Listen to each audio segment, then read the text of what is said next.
Is your dog dominating you? Hi, I'm Sylvia, and I've been working with dogs for over 35 years. I love watching them. I love learning what makes dogs tick. And something that I've learned throughout the years is dogs or animals are not necessarily walking around and wanting to dominate us. Instead, I like to focus more on me and my dog's relationship. How about you? Dominance theory has essentially been debunked in the dog training world.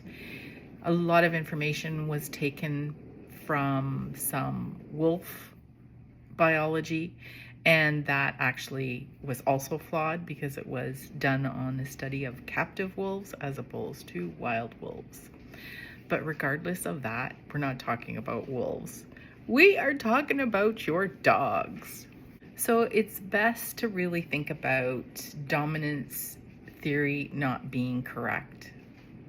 Now, I have a lot of people who get upset with me when I cannot admit to them that their dog is being dominant over them.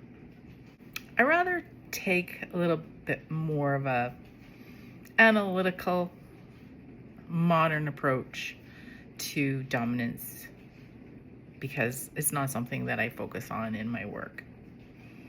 Are dogs opportunistic? Yep, we all are. All animals are, some more than others. So that for sure is something that we can, I think, agree on. Do some dogs try to bully? Yeah, some of them do. And I think that goes back to being opportunistic and how opportunistic are they trying to be.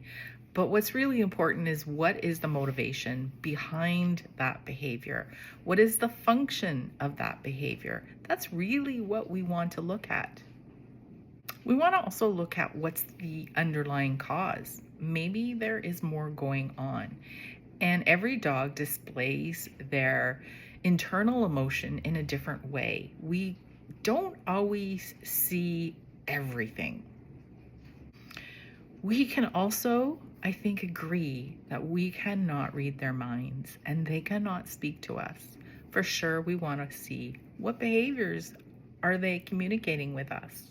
So something that my colleagues and I agree on is that positive training helps to change behaviors, increase relationships, and it helps us teach our dog what is going to get them what they want. So I think what we want to look at is, are we our dog's leader? Well, I guess we kind of are because we are caring for them and we are like a guardian, a parent, obviously not in the real sense, but we are here to help them live a happy and healthy life. So we do want to provide clear and consistent communication with our dogs. It's not about overpowering them, although I think sometimes we wish they would just do what we want them to do. But what's really helpful is let's create calm and consistency when we're interacting with our dogs. They love predictability and routine, and they want to know what's going to happen. When A happens, then B happens. And that does give them some sense of relief and safety. Now, I'm not saying that changing our dog's routine is a bad thing, because it is good to be flexible. We also want to be patient so that we are giving our dogs the opportunity to actually learn at their pace.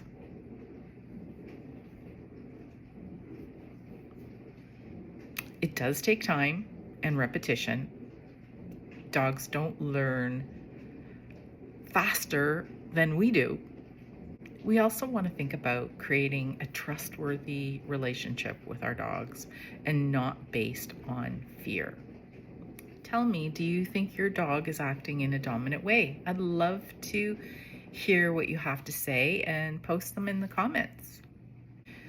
And do you think there are certain breeds that tend to be dominant? But in the end, they are motivated by the same thing, and that's reinforcement. You want to motivate them. Motivation creates desire. I'd love to know what you think. Post them in the comments. And if you want to help me, please subscribe and like this video. Have a great day.